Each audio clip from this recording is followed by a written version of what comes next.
Yeah, there's going to come a day, Les, Bob, you're going to have to put that trophy down. The magnificent mulligan. That is so good.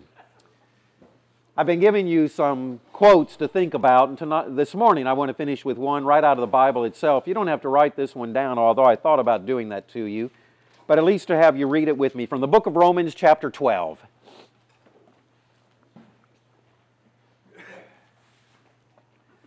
Hopefully this particular verse helps to sum up what we have been doing together this weekend, and hopefully not just for one weekend, but throughout church time together. And not just at a building, but it could be at a camp, it could be on a golf course, it could be in a bowling alley. We've already seen that this weekend.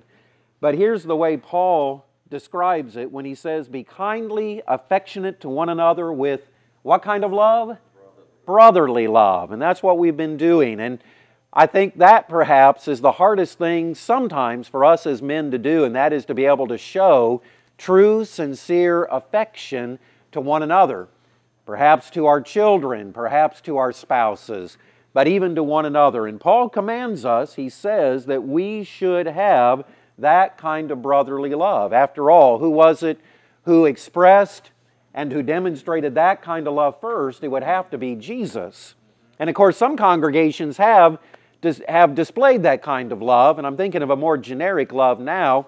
And I've tried to share some stories with you that I hoped would make you chuckle and smile a little bit. But here's my absolute favorite, and it's on preachers. And I've already picked on Rex a couple of times this morning.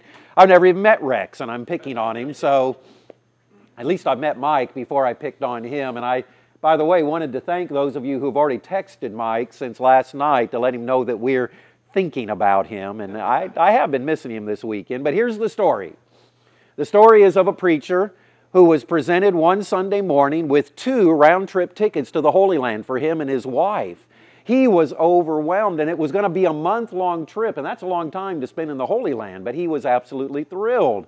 And so he looked up into heaven and he said, "Praise the Lord." And so he and his wife flew off and they went to the Holy Land for a month.